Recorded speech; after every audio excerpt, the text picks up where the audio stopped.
Sa pagdiriwang ng 50th year ng Metro Manila Film Festival o MMFF ay gagawing 10 pelikula ulit ang mapapanood sa December 25, 2024. Ito ang masayang balita ni MMDA Chairman Attorney Don Arte sa launching ng Sine Sigla sa 50 kahapon sa Bulwagang Rodriguez ng Manila City Hall.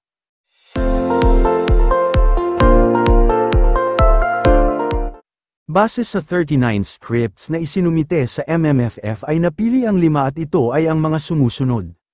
Naunang tinawag ang And the Breadwinner Is, na pagbibidahan ni Vice Ganda at Eugene Domingo mula sa direksyon ni June Robles Lana, produced ng ABS-CBN Film Productions Incorporated at Idea First Company.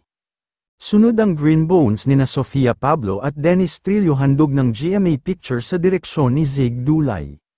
Pasok din ang horror film na Strange Frequencies, Haunted Hospital mula sa Reality MM Studios Incorporated na pagbibidahan ni Jane De Leon, Enrique Hill, Alexa Miro at MJ Lastimosa. Ang Himala, isang musikal ay maswerteng pasok din mula sa Capitol Films, Unitel starring Aisel Santos at Bituin Escalante. Balik MMFF naman si Piolo Pascual sa pelikulang The Kingdom kasama ang nagbabalik din si Bossing Vic Soto produced ng APT, MZ at MQuest mula sa direksyon ni Mike Tuviera.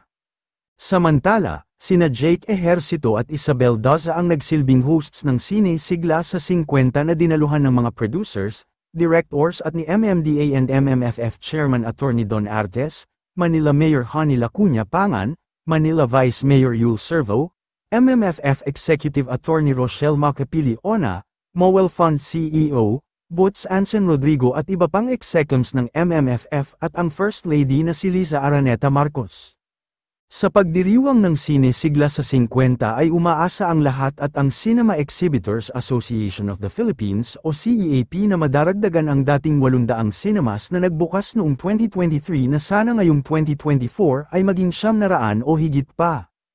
Base sa buwanang kalendaryo ng MMFF ay magkakaroon ng masterclass workshop sa mga estudyante ng Manila, Cebu at Davao, may celebrity golf tournaments, the launch of a coffee table book, at iba pa. Hindi ko po masasabing pressure, pero we are elevating the bar, hindi lang sa kalidad kundi sa box office. Hopefully, kami ay umaasa mapapabalik natin yung mga nakapanood nung nakaraang taon and hopefully, mas marami pa ngayong taon, pahayag ni Attorney Artes. Gaganapin ang annual parade sa December 15, ang MMFF Sponsors Night ay sa December 21 at ang Gabi ng Parangal ay sa December 27, ang Filipino-American visual artist na si Jeffra ang gagawa ng mga trophies ng MMFF Awards Night, samantala, ang last day ng submission ng finished films ay sa ika-30 ng Setyembre.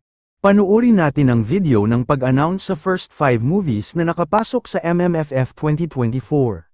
And here to announce the first batch of official #MMFF50 movie entries, let's call on MMFF Chairman, Attorney Romando Artes, Ms. Boots Anson Roa Rodrigo, Chairman Selection Committee, Attorney Rochelle Macapili Ona, Executive Director, and the Honorable Manila Mayor, Honey Lacuna Pangan.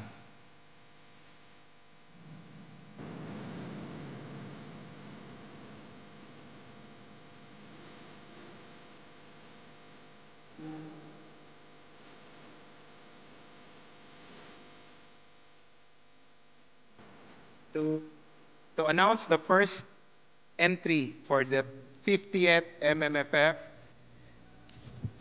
Mayor Honey Lacuna will announce. This is produced by ABS-CBN Film Production Inc. and the Idea First Company. Directed by June Robles Lana, written by Daisy Kayanan, Jumbo Albano and June Robles Lana, and starring Vice Ganda, Gina Pareño, Eugene Domingo, Maris Racal, Jong Hilario, and Cocoy De Santos. This comedy film is about a mistaken identity which leads to a promising opportunity when designated breadwinner Bambi Salvador, played by Vice Ganda, heads home to her own funeral. Turns out, Bambi was robbed by a thief who eventually got into a horrific accident.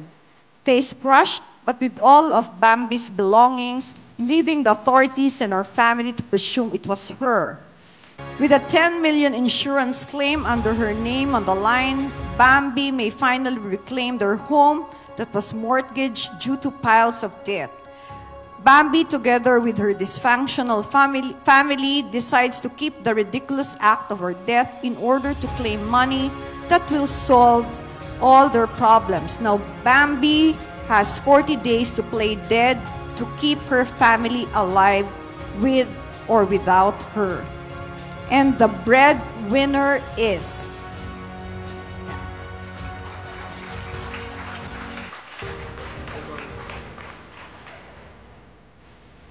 Any representative to receive that plaque?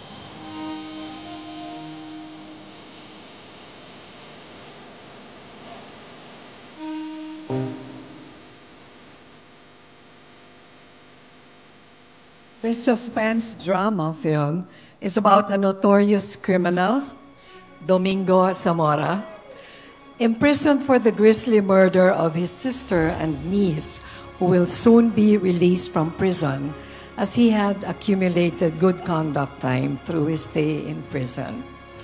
But a newly assigned corrections officer, Javier Gonzaga, whose older sister was robbed and killed, takes a personal interest in making sure that the murderer remains behind bars no matter what it takes.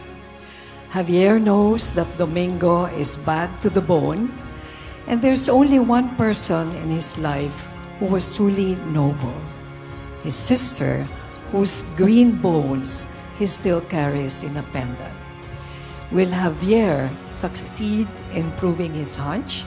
Or will something unexpected happen inside the walls of San Fabian? The entry is produced by GMA Pictures, directed by Zig Dulay, written by Ricky Lee and Angeli Atienza, and starring Sofia Pablo and Dennis Trillo. Congratulations to Green Bones.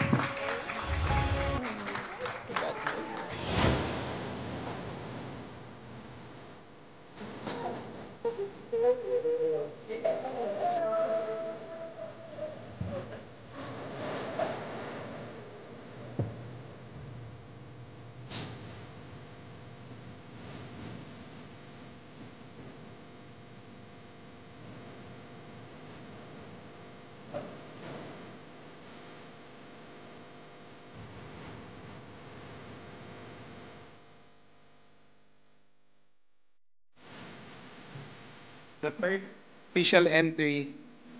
This horror film is about a team of adventurous celebrities who are invited to explore and film in Taiwan's infamous Xinglin Hospital, one of the most haunted locations in Southeast Asia. What was thought to be a unique opportunity for an adventurous and cutting-edge production quickly spirals into a horrifying ordeal, escalating to horrifying levels as the celebrities face paranormal phenomena.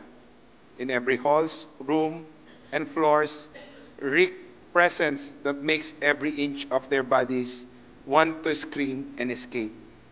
As tension rise, the group became fragmented because of their strong personalities, conflicting motivations, and they became pawns of a malevolent entity. The celebrities need to make difficult choices and sacrifices to survive their journey in the haunted hospital.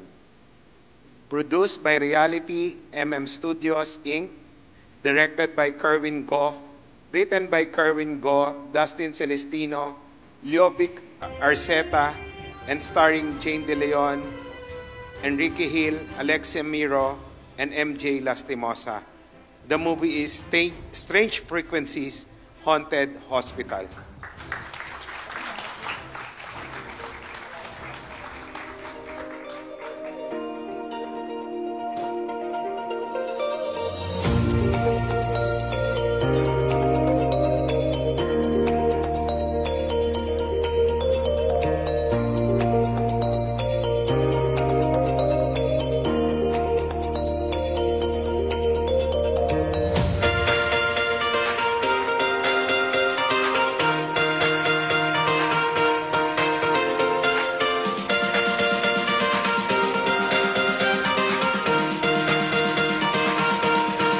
This is produced by Jose Lorenzo Diokno and Madonna Tarayo, directed by Jose Lorenzo Diokno, written by Ricky Lee and Jose Lorenzo Diokno, and starring Aisel Santos and David Ezra, Victor Robinson, and Between Escalante.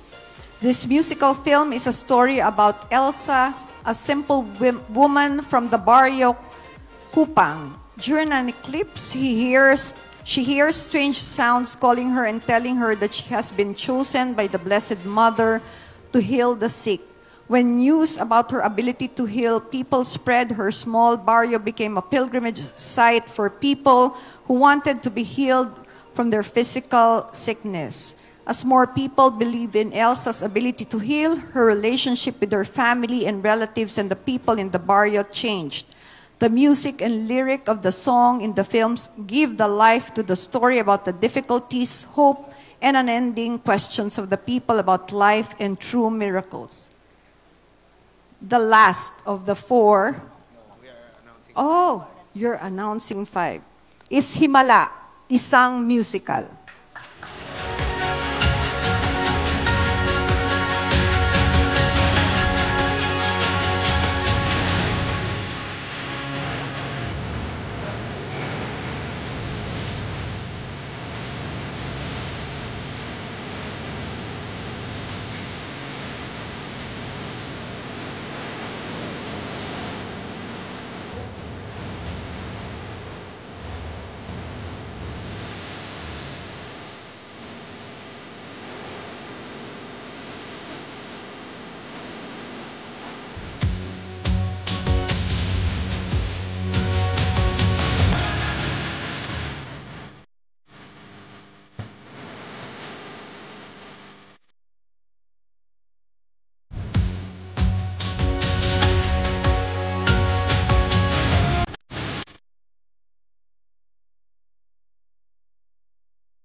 A short announcement. Because of the numbers of entries, we have 39.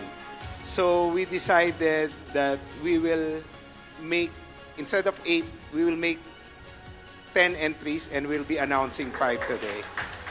So the 5th official entry from the script, Tita Boots. By the way, before announcing the last entry for the script division, we'd like to note that the entries are being announced in no particular order.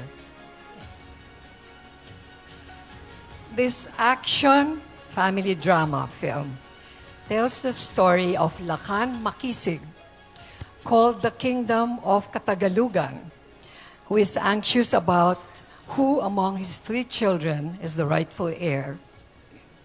Of the 3, the closest child to his heart is Dayang Luwalhati, who gets kidnapped by a group of men from a secessionist group.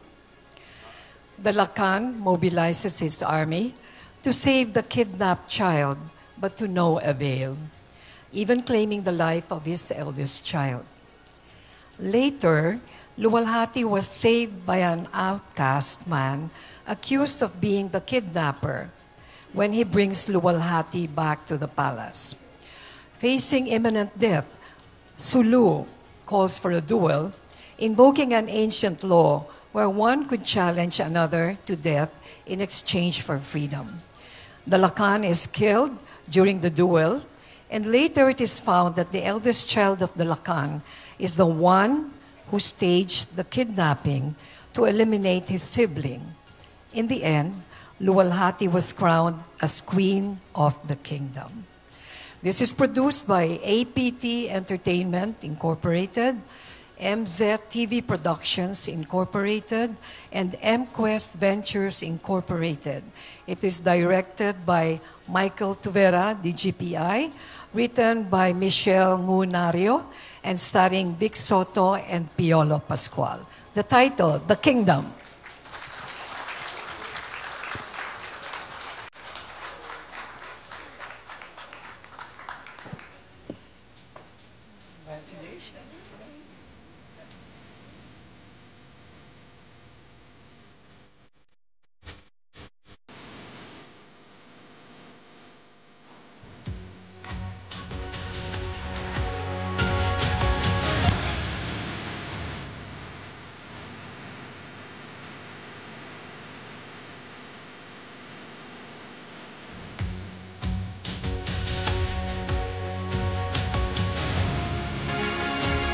And that was the first 5 official entries for MMFF 50. Palakpakan po natin.